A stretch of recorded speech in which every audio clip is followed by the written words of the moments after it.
partir de este momento en Madero FM, los invitamos a sintonizar Perspectivas, junto a Guillermo Holzman y Percival Madero. Un análisis de la actualidad nacional e internacional. Perspectivas, a esta hora, en Madero FM. Bienvenidos.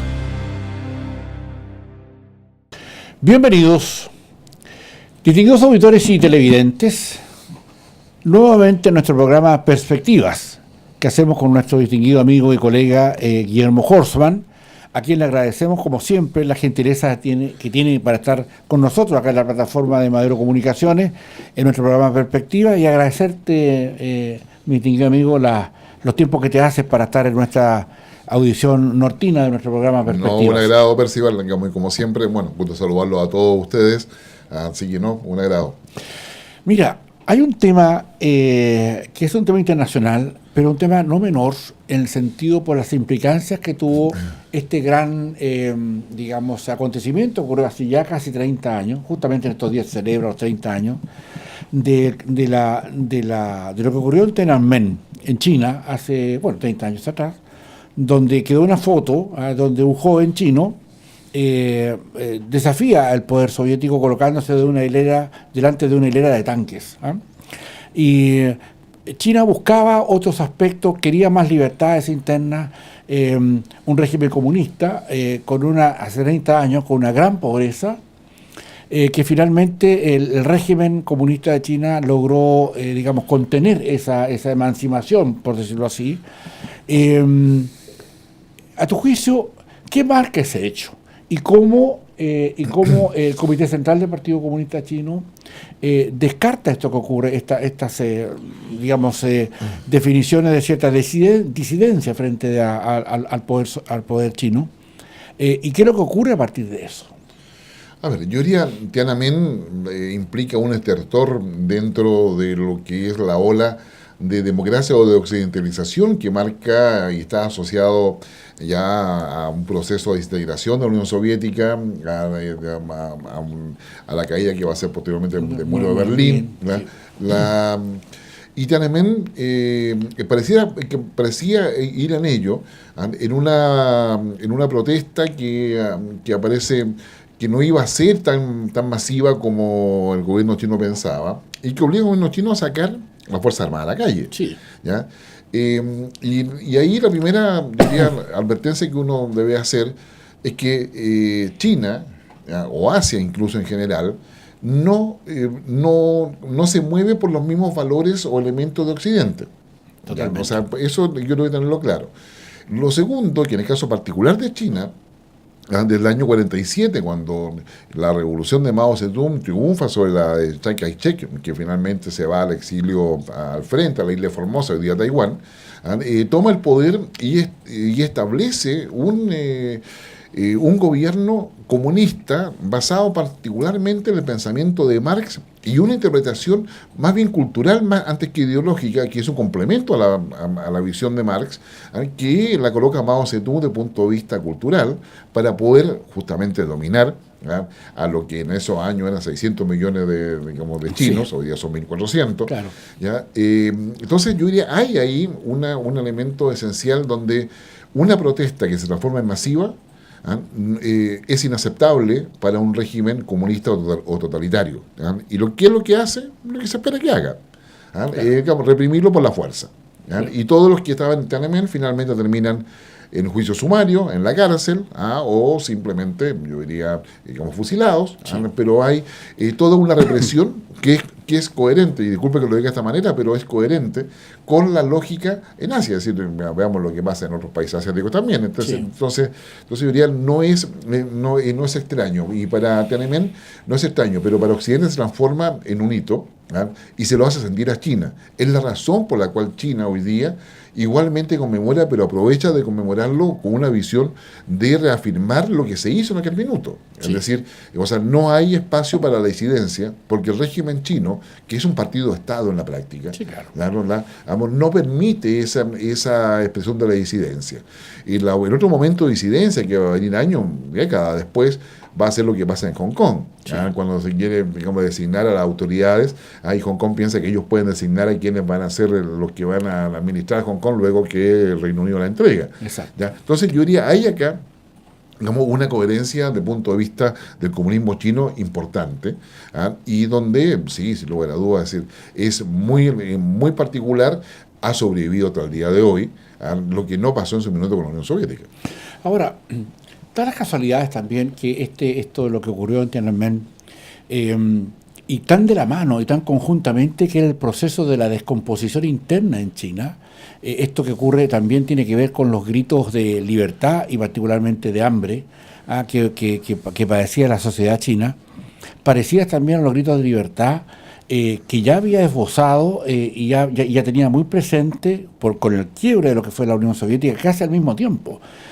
Gorbachev en sus tiempos había hablado de perestroika, había hablado de glasnost, que era una apertura, etcétera, y parecía ser que esos dos grandes gigantes, que era por un lado China y por otro lado la Unión Soviética, ambos de tinte comunista, uno Marx, Lenin, y otros también con una locución, diría yo también, Guillermo, que apuntaban a los mismos fenómenos sociales internos, que buscaron libertad, pero en el caso de la Unión Soviética se resquebraja, pierde el dominio respecto a de la Alemania que habían conquistado en la Segunda Guerra Mundial. No olvidemos que China no participó en esa guerra, de hecho no ha participado en ninguna, pero las condiciones sociales que al mismo tiempo Tiananmen, casi coincidente, uno cae ahora, no sé, en junio de hace 30 años y el otro en noviembre, el otro año. O sea, está muy, muy parecido. Entonces, no marca eso, tal vez, una alerta respecto a la voluntad interna de esos países que de todas maneras, más allá del hambre, también querían libertades, expresión, digamos, una modalidad de ser considerado más bien, entre comillas, como lo que nosotros vemos acá en Occidente, como un derecho humano ganado. Sí, en el caso, dos casos distintos. Quizás la primera, para poder orientar un poco a nuestro auditorio televidente, o sea, entender que el régimen comunista chino fue y es distinto al régimen soviético comunista. Exacto. Son cosas distintas, no obstante que los dos tienen la misma base marxista en términos de interpretación. Lo que pasa es que en el mundo soviético, esa interpretación está asociada, en términos muy simples, a lo que hace Lenin, Stalin, claro, y Trotsky, donde finalmente prevalece la visión de Lenin. El Partido Comunista Soviético es leninista, finalmente, sí, así se va a declarar posteriormente. Entonces, yo diría, mientras que lo del comunismo chino es básicamente marxista, con los adornos, créame que no es una cosa, sí, como si tú querías mía, sino que no, digamos, que no sean importantes, pero con los adornos culturales que le coloca Mao Zedong. Sí.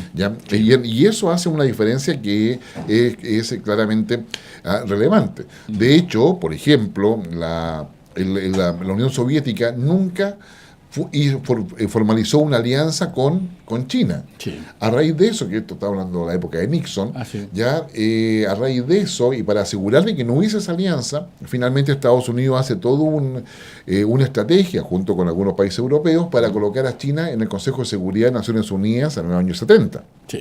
Hasta ese minuto, el Consejo de Seguridad de Naciones Unidas solamente tenían derecho a veto los países que habían sido aliados en la Segunda Guerra Mundial. Y posteriormente se suma China.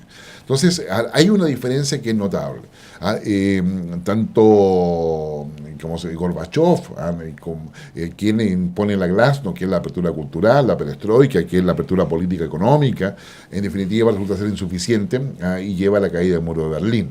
Tiananmen no llevó a la caída del comunismo chino, sino que por el contrario se reafirmó y sin ningún tipo de pudor, finalmente ahí se señala que China no tiene disidentes, China no va a aceptar ningún tipo de disidencia al Partido Comunista y al poder que tiene dentro del Estado el Partido Comunista, y que hasta el día de hoy ese control se manifiesta a través de un control digital. Es decir, tú vas a Beijing, a Shanghai, en cualquier otra ciudad de China, y que los metros espectaculares, no hay nada que hacer, pero hay control. O sea, digamos, aquí estamos discutiendo por el control de mochilas, créeme que allá para entrar a un metro, o sea, no puede hacer grupo en las plazas, claro. O sea, es decir, hay una serie de restricciones y control social que es bastante férreo y que ya es parte de la cultura china. O sea, ningún chino lo cuestiona, y si lo cuestiona finalmente termina en la cárcel o en algún campo de concentración. Bueno, no se llaman así, pero o desaparecido. Claro, exactamente.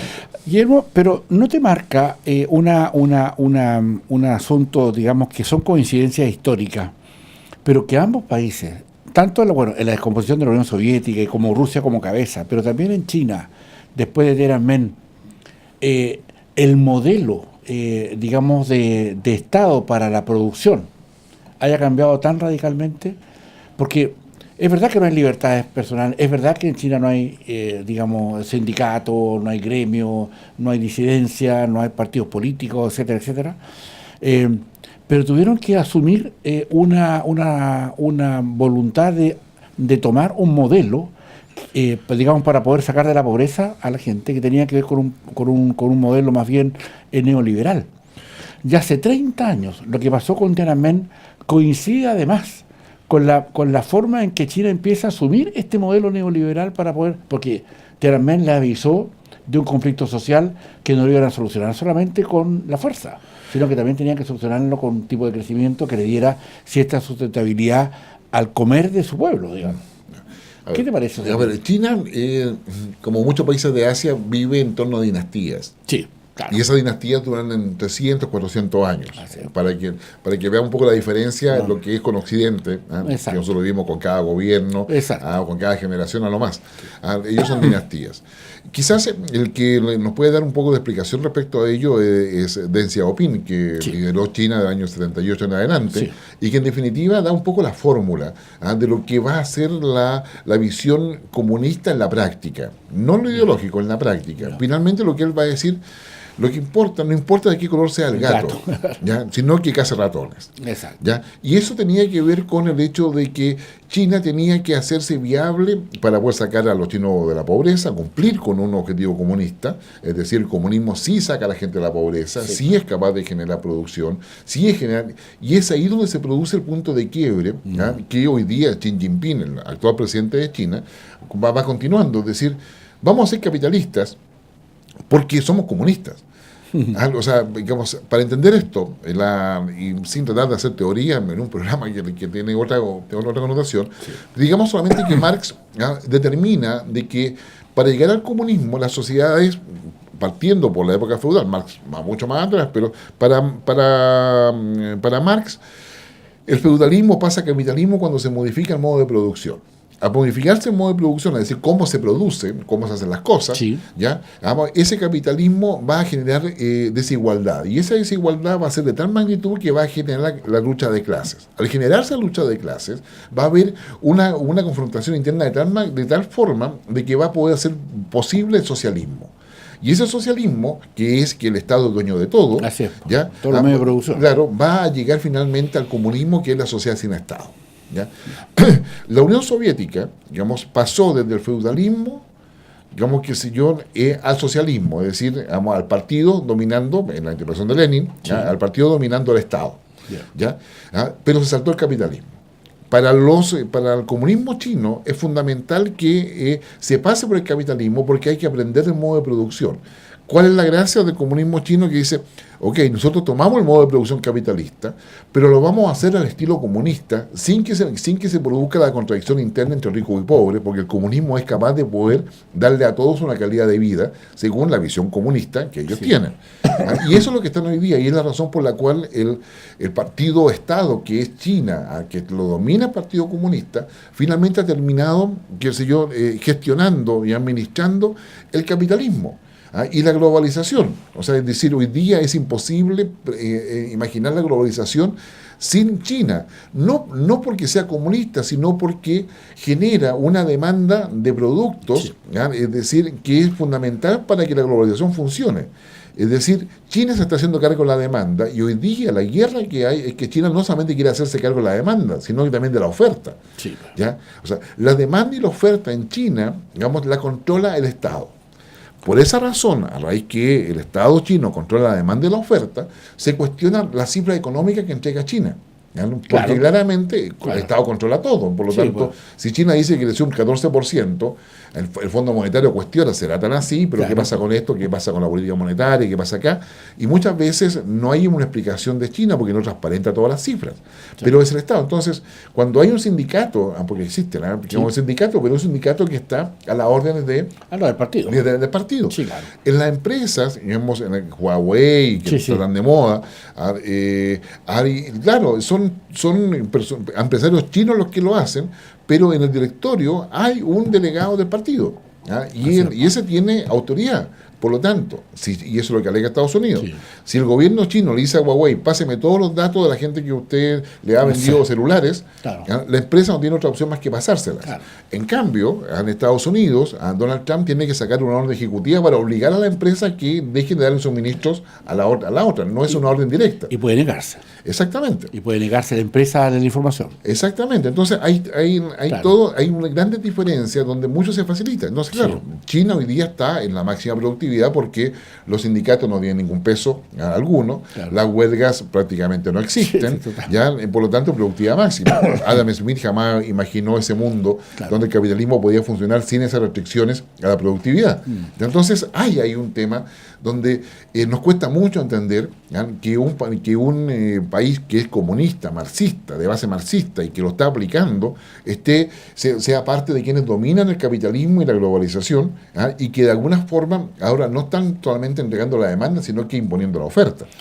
Ahora, Tiananmen mostró una cara de un comunismo pobre, ya de una China pobre, y hoy día aparentemente todas las cifras indican que por el crecimiento de China, hoy día se yergue como uno de los países más importantes en términos de producto bruto, digamos, lo que genera China como tal. Ahora, el punto y la discusión está, Guillermo, en este caso, como ayer fue Tiananmen y la caída del muro, en tiempos muy parecidos, esto de esta libertad que están viendo hoy día, a que el chino normalmente está teniendo más acceso, de pronto, a la comida, digamos, pero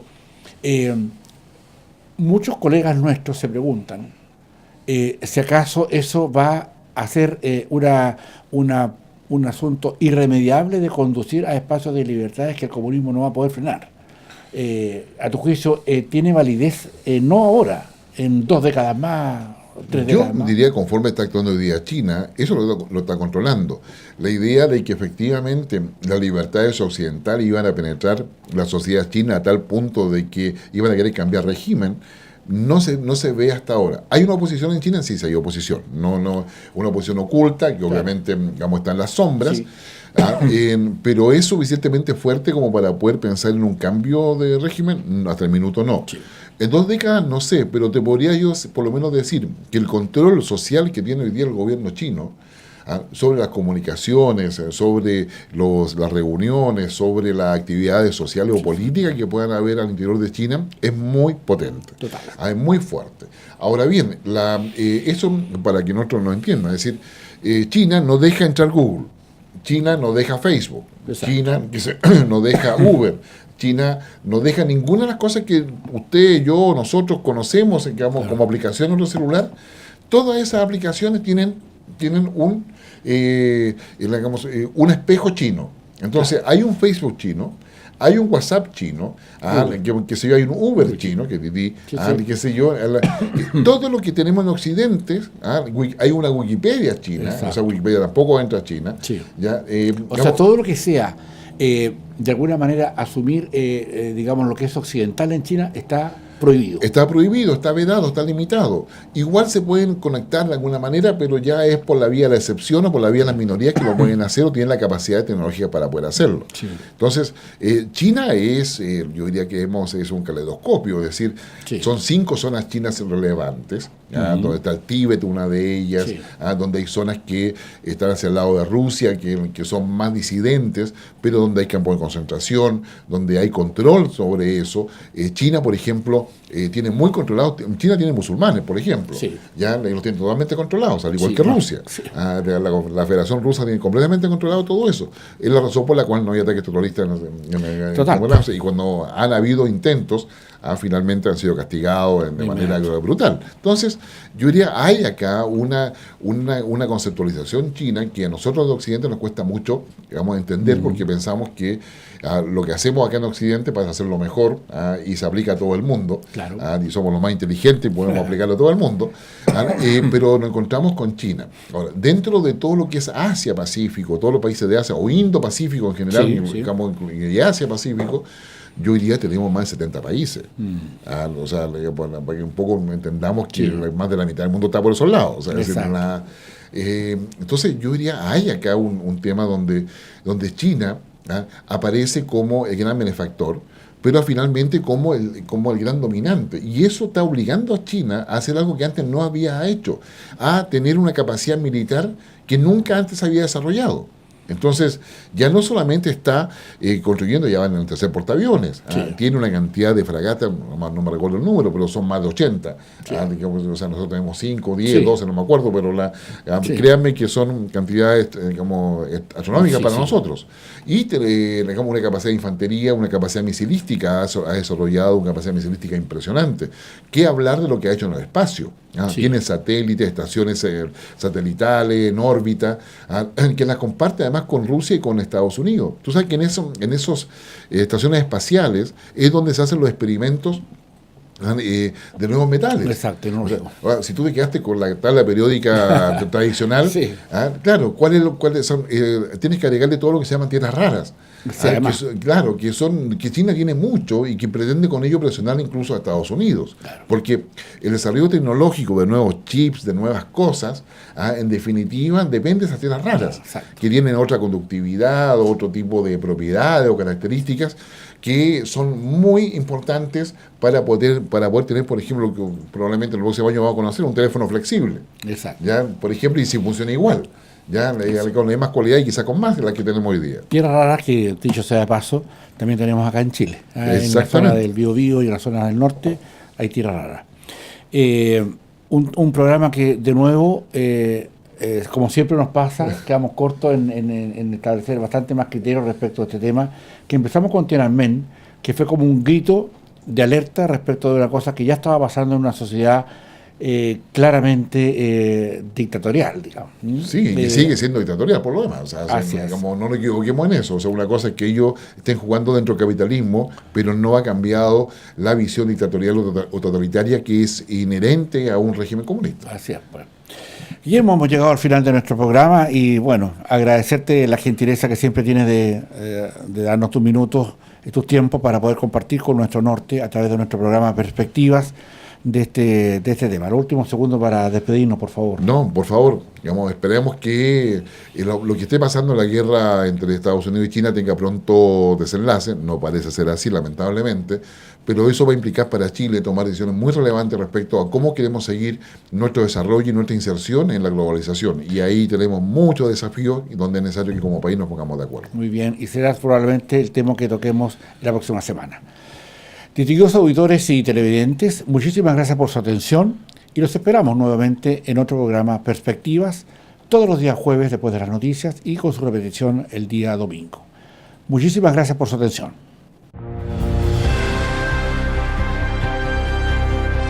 Aquí concluye Perspectivas con Guillermo Holzman y Percival Madero, el análisis y la actualidad nacional e internacional. Perspectivas en La Fuerza del Norte.